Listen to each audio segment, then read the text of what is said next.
What's up, everybody? And wow, that was the worst intro I've done yet. What's up, everybody? There it is. And welcome to today's video. In today's video, I'm talking a bit about the Vulp. I'm giving y'all a bit of an update here because it's been a few days. It's been a while, and yeah, I just wanted to give you guys a bit of an update on what's going on. So the first thing that I should tell y'all is that I am the designer of the Vulp, but I am not the one that is fulfilling the orders of the Vulp. And so when it comes to order fulfillment and restocking and all of that jazz, as well as stuff that has to do with warranty replacement, so if you have a problem with your Vulp and you need warranty replacement of the parts or anything like that, that is stuff that I am not really equipped to handle, unfortunately. That's going to be outside of my wheelhouse. By the way, Squid Industries makes these wonderful adjustment bits, and they do fit the Vulp, and so you can, if you're out and about flipping and your Vulp is a little bit loose, you can get these really nice keychain Torx bits from Squid Industries. Anyways, yeah, so the Vulp, we severely underestimated how popular it would be on the first launch. Let's just get that out of the way right now. Essentially what happened is we made quite a few of them, and we split them up evenly between all of the colors because we had no idea which colors would be more popular. So the first run, we made the same amount of every color. And then what we did is we took that stock of Vulps and we split them between a bunch of different territories. And that's where the first trouble kind of begins, right? So what happened is we had 350 Vulps that were sent to Amazon in the United States. And that was pretty good. That worked relatively well. But 350 was not enough, it turns out.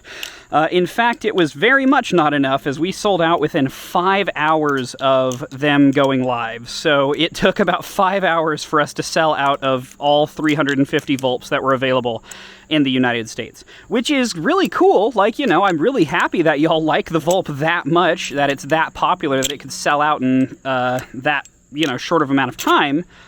But that also means that we underestimated the demand and really need to adjust if we're going to actually do this release justice.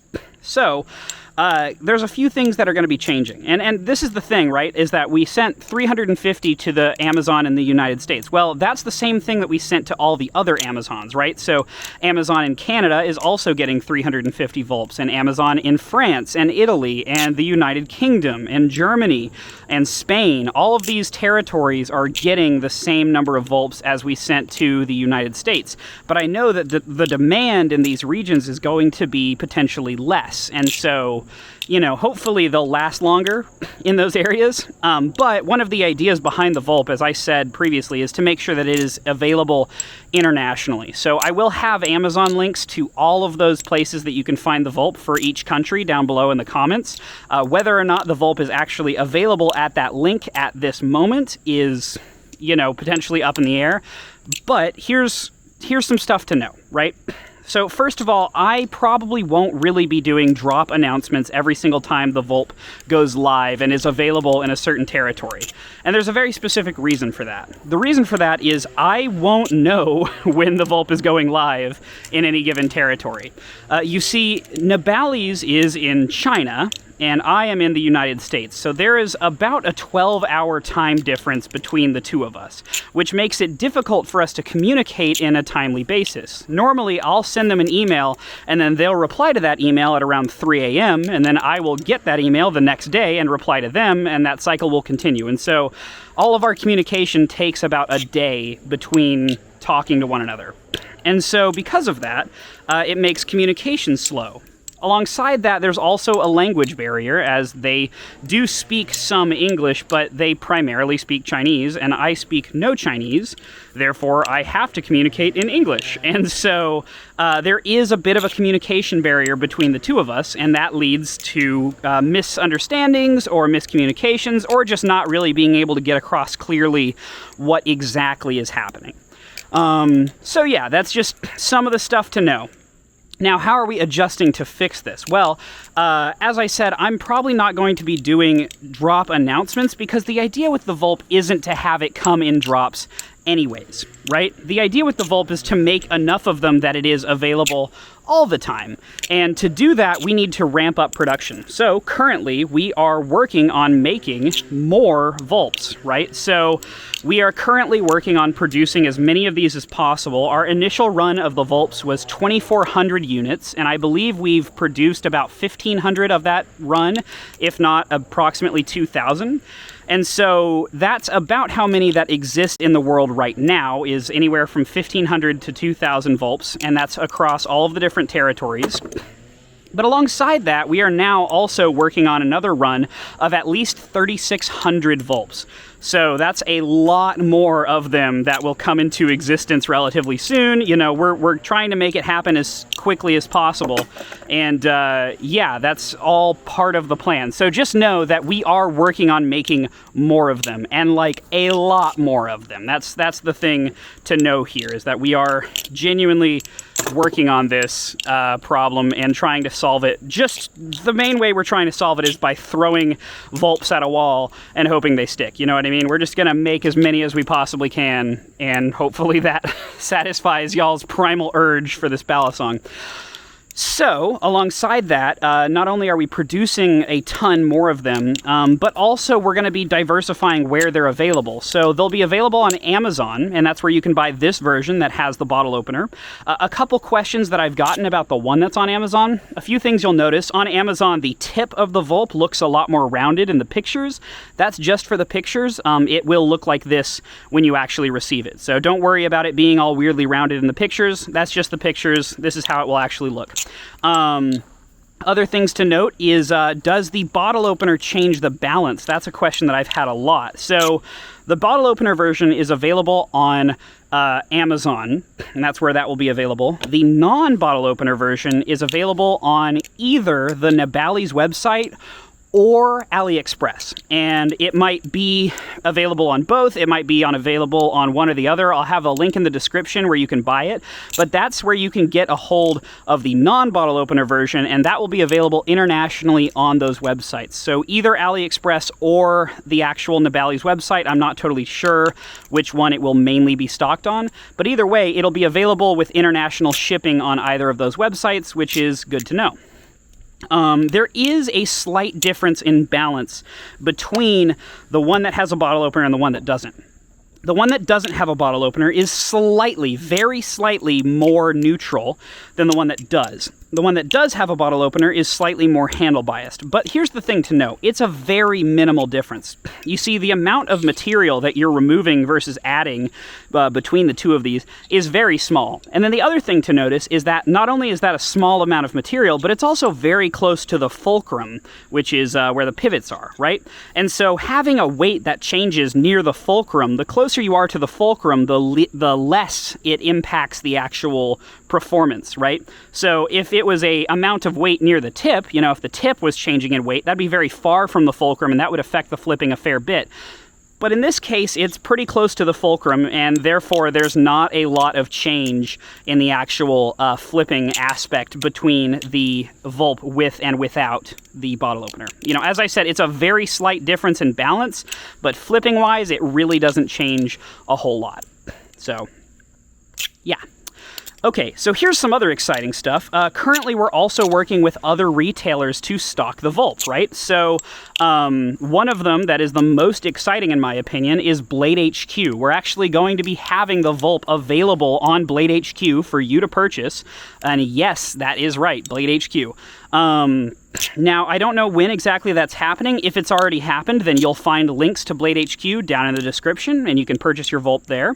But yeah, Blade HQ is one of them, and hopefully we might be able to partner with other retailers in the future so that the Vulp can be as available as possible. Something else we've actually thought about, and this might end up happening, is with retailers that we partner with, we might consider actually making special limited editions of the Vulp. So similar to how this accidental light green one became a limited edition, we might actually create special orders for some of these retailers where they will get a special colorway of the Vulp that you can only get through that retailer. So that could be kind of cool.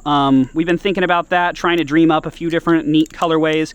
But right now, you know, there's still 7 colors available, and you can mix and match, and it shouldn't be too bad. Something I've heard, by the way, is in terms of accessories that come with the Vulp, there are a number of accessories included, but one of them is a Torx driver. I saw on a post on Reddit, apparently someone's Torx driver broke in half, so that's too bad. I know it's a Chinese Torx driver, so it's really only going to have a bare amount of quality, but hopefully it's still better quality than the really shitty little drivers that normally come with these things. So I don't know, we'll see. But you know, we'll work on the Torx driver. Hopefully, if the quality ends up being bad, I'm going to talk to Nabali's and see if we can find a different thing to include or figure out a way to solve that. So we'll work on it.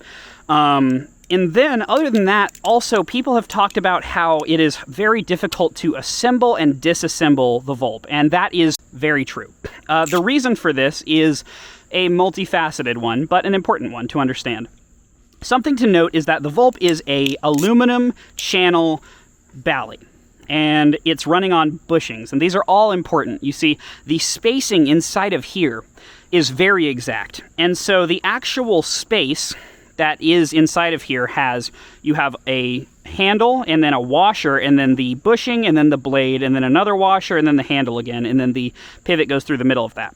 So when you take this Balisong apart, you need to take out the screw and then push out the pivot using a T8 or T10 driver. Okay, so you want to get a T8 or a T10 Torx driver and use that to actually physically push the pivot out of here. Okay, once you've done that, then you can take the whole thing apart, clean everything, make sure that you keep track of which bushing goes in which handle, and also, if you have the extra bushings and you wanted to mess with them, if your current bushings are good enough, I would say leave those alone and don't adjust them at all, and only use the extra bushings that were included to adjust, so that if you accidentally undersize them and mess up your bushings, you still have the first ones to go back to, and you have, you know, a replacement that you don't have to, like, worry about. So, when you're putting the knife back together, this is where the challenge creeps in, right? Because if you were to take the Balisong and put it together in ways that I've shown in the past, where you put the washer in, and then you put the pivot in, and then you slide the blade on top, and then you push that all through, and then you try to slide the other washer in, you're going to have a really big problem because that top washer won't want to go in. What'll happen is it'll hit against the side of the bushing that's in there that's pushing up past the blade, and you just won't be able to get it in there. And so, what you actually need to do when you're assembling this Balisong is you need to hold both of the washers on either side of the bushing on the blade, and then take the handle and slide it over both washers at the same time. Then, to align everything to allow you to insert the pivot, there's 2 ways to do this. You can either use a screwdriver, like I said, a T8 or a T10 Torx driver would work relatively well for this, or you can use a pivot needle, as created by Indiana John, which is the best method for this. But a pivot needle allows you to push the pivot through and align everything all in one go. So I highly suggest grabbing yourself a pivot needle by Indiana John if you plan on messing with your Vulp. But yeah. Okay, so anyways, that's a little bit of an update on the Vulp. As I said, there's a lot of things happening. We are working as fast as we can to get stock out to people. It's really surreal seeing everybody post their pictures of the Vulp and, like, all of this happening. You know, I've talked about the Vulp as a thing for a long time now, and I've been working on it for a long time as well. We started working on the Vulp in April of this year, so it's been a few months. And it's only coming out now in August. So yeah, it's been since April that I've been working on this thing, so it's been a while. But, like, I don't know, it's very, very surreal to me seeing the pictures of people actually holding it and flipping it. So thank you guys so much. If you guys do get a Vulp, make sure to tag me on Instagram and use the hashtag VulpBali so that I can see your posts, because that's extremely exciting to me.